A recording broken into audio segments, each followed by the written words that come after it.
আসসালামু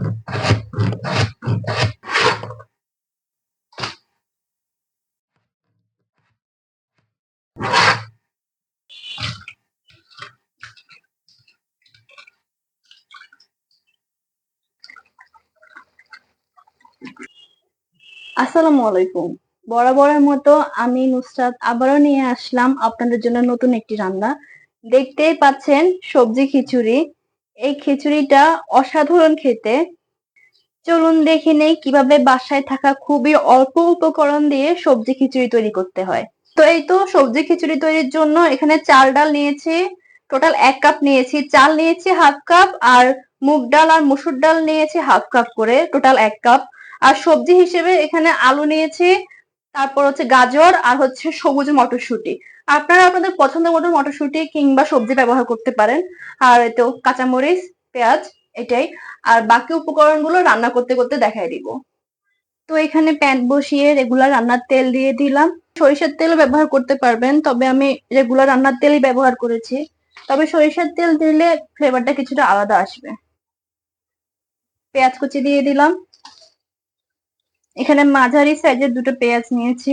পেঁয়াজটা বাড়িয়ে দিবেন, এতে করে ফ্লেভার টেস্ট দুটোই ভালো আসবে।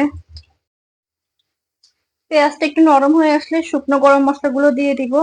এখানে তেজপাতা নিয়েছি একটা, তারপর হচ্ছে দারচিনি নিয়েছি এক ছোট এক টুকরো, আর লং দিয়ে দিয়েছি 4 থেকে 5টা। স্বাদ অনুযায়ী লবণ দিয়ে দিলাম, মরিচের গুঁড়া, হলুদ গুঁড়া, ধনে ও জিরা গুঁড়া। এখানে আমি একসাথে ধনে আর জিরা গুঁড়োটা পাউডার করে নিয়েছি। এখানে 1.5 টেবিল চামচ দিয়ে দিলাম। এ পর্যায়ে চুলার আঁচ একদম কমিয়ে দিবেন, তা না হলে মশলা পুড়ে যেতে পারে। আদা রসুন বাটা দিয়ে দিচ্ছি 1.5 টেবিল চামচ। একটু ভালোভাবে কষে নিব। চুলার আঁচ একদম লো করে রাখবেন, মশলা পুড়ে যেতে পারে বেশি বাড়াতে গেলে। মশলা কষানোর জন্য একটু পানি দিয়ে দিলাম, খুবই অল্প পরিমাণে, এতে করে মশলার গন্ধটা চলে যাবে। মশলা কষে একদম তেল বের হয়ে আসছে। এ পর্যায়ে সবজিগুলো দিয়ে দিব। সবজিগুলো আমি আগেই কেটে ধুয়ে নিয়েছি। এই পর্যায়ে সবজিটাকে একটু কষিয়ে নিব, এতে করে সবজিটা ভালোভাবে সেদ্ধ হয়ে আসবে আর মশলার গন্ধটাও চলে যাবে। সবজিটাকে একটু কষানোর জন্য একটু কম পরিমাণে পানি দিয়ে দিলাম, এতে করে সবজিটাও অনেকটা নরম হবে, মশলার গন্ধটাও চলে যাবে।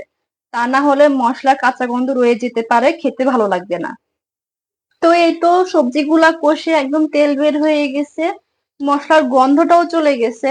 এ পর্যায়ে চাল দিয়ে দিব। চাল ডাল আমি এখানে একসাথে মিক্স করে নিয়েছি। আর এই চালটাকে আমি আধা ঘন্টা পানিতে ভিজিয়ে রেখে তারপর পানি সরিয়ে নিয়েছি। আপনারা এমন না যে পানি থেকে তুলে চাল দিয়ে দিবেন, তাহলে আর সেটা ভুনা খিচুড়ি থাকবে না, পাতলা খিচুড়ি হয়ে যাবে।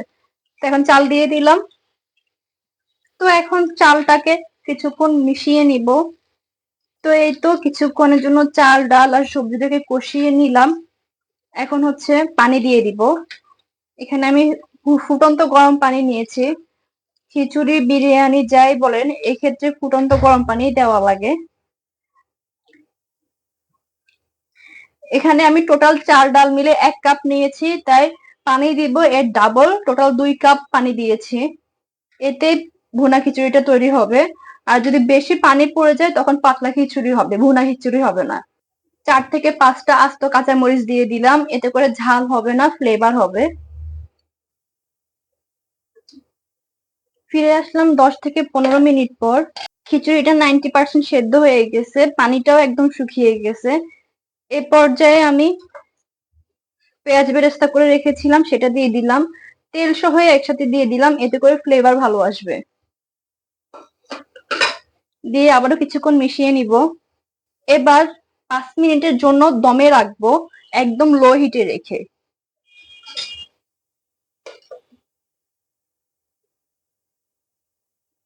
ফিরে এলাম 5 মিনিট পর। 5 মিনিট দমে দেওয়াতে খিচুড়ির গায়ে লেগে থাকা পানি একদম শুকিয়ে গেছে, আর খিচুড়ির চালটাও একদম নরম হয়ে গেছে।